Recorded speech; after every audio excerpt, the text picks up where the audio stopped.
वाग्देव्यै नमः। स्वागत है आप सभी का शास्त्राचार में। हम लोग जो है संधि के विषय में चर्चा कर रहे हैं और स्वर संधि और विसर्ग संधि हम लोग का कंप्लीट हो चुका है। यदि आप लोगों ने नहीं देखा है तो जाके देखिए। आज हम लोग चर्चा करेंगे व्यंजन संधि के कुछ नियमों के बारे में। तो चलिए बिना टाइम को वेस्ट करते हुए जो है हम लोग देखते हैं नियम को।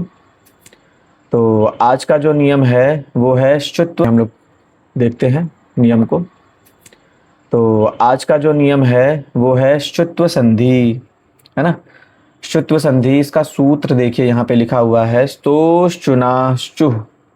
क्या कह रहा है? सकार तवर्गयोः शकार च वर्गाभ्याम योगे शकार च वर्गौ स्तः।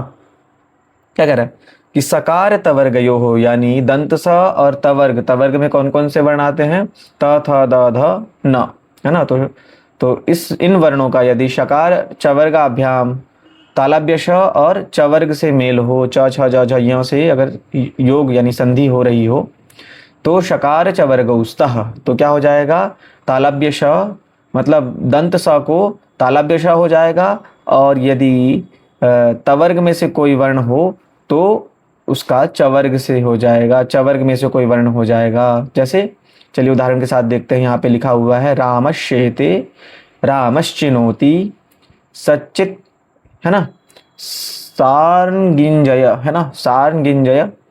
तो देखिए यहाँ पे क्या है? स त थ द ध न और श च छ ज झ य का मेल हो रहा है। तो क्या बोलते हैं, दंत स को श हो जाएगा, तालव्य श हो जाएगा, और त को च हो जाएगा, थ को जो है छ हो जाएगा, द को जो है ज हो जाएगा, ध को जो है झ हो जाएगा, और न को य हो जाएगा। तो चलिए उदाहरण देखिए। यहाँ पे लिखा है उत प्लस चारणम, है ना, उत प्लस चारणम। तो यहाँ पे त है, त का देखिए च के साथ मेल हो जा रहा है। तो क्या हो जा रहा है? यहाँ पे त को च ही हो जा रहा है। तो क्या हो जा रहा है? उच्चारणम का हो जा रहा है उच्चारणम। ये भी संधि सरल है, बस नियम देखिए, याद रखिए।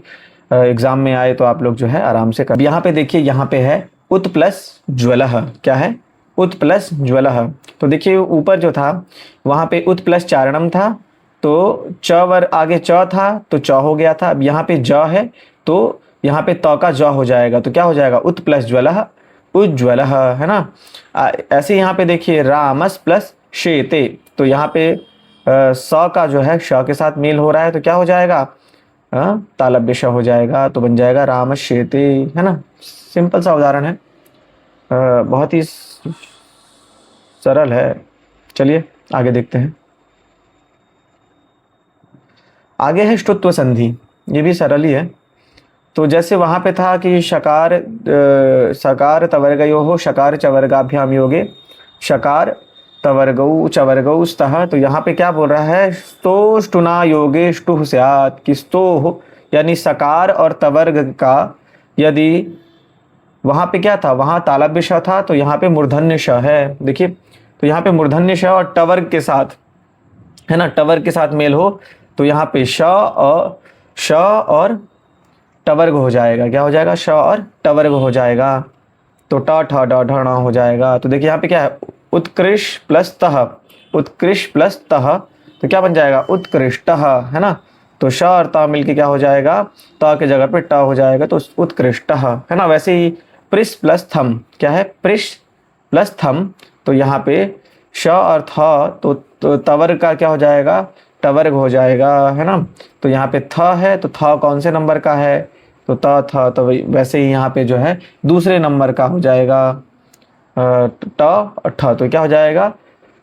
पृष्ठम हो जाएगा। क्या हो जाएगा? पृष प्लस थम का हो जाएगा पृष्ठम। ठीक है, चलिए। तो आगे देखिए है झलाम जशोन्ते। क्या कह रहा है? पदान्ते झलाम जशः स्युः वागीशः। क्या कह रहा है? झलाम का मतलब क्या होता है? तो झल जो है एक प्रत्याहार है ना। आप लोगों ने देखा होगा माहेश्वर सूत्र आप लोगों को मैंने बताया था।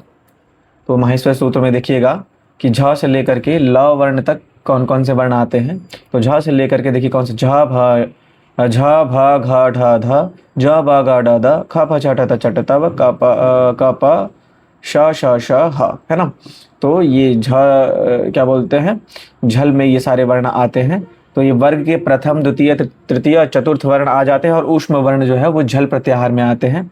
तो क्या कह रहा है, झलाम जशः पदांते झलाम, यानी पद के अंत में यदि झल प्रत्याहार में से कोई वर्ण, इनमें से यदि कोई वर्ण हो, है ना, तो जैसे पद के अंत में कोई झल में से कोई वर्ण हो और उसके बाद कोई भी वर्ण हो, है ना, किसी भी वर्ण के साथ मेल हो रहा हो झल का, तो उस झल के स्थान पे क्या हो जाता है, उस झल के स्थान पे जश हो जाता है। जश, जश मतलब कौन सा, तो उस वर्ग का तृतीय वर्ण हो जाता है। जैसे ज ब, तो वर्ग जश प्रत्याहार में कौन कौन से वर्ण आते हैं, तो ज ब ग ड द, ज ब ग ड द, है ना।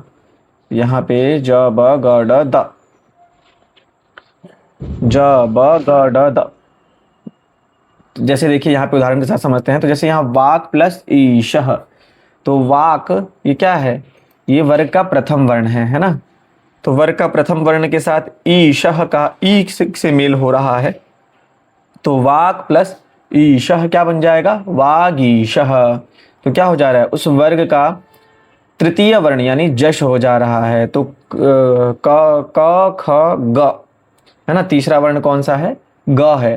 तो उसी वर्ग का, जैसे कवर्ग का, जैसे क वर्ग क है तो कवर्ग का ही तीसरा होगा। अगर च है तो च वर्ग का ही तीसरा होगा। तो च वर्ग का तीसरा कौन सा है, च छ ज, है ना। यदि ट वर्ग है तो ट ठ ड, है ना। यदि त वर्ग है त थ द हो जाएगा। यदि प वर्ग है तो प फ ब हो जाएगा, है ना।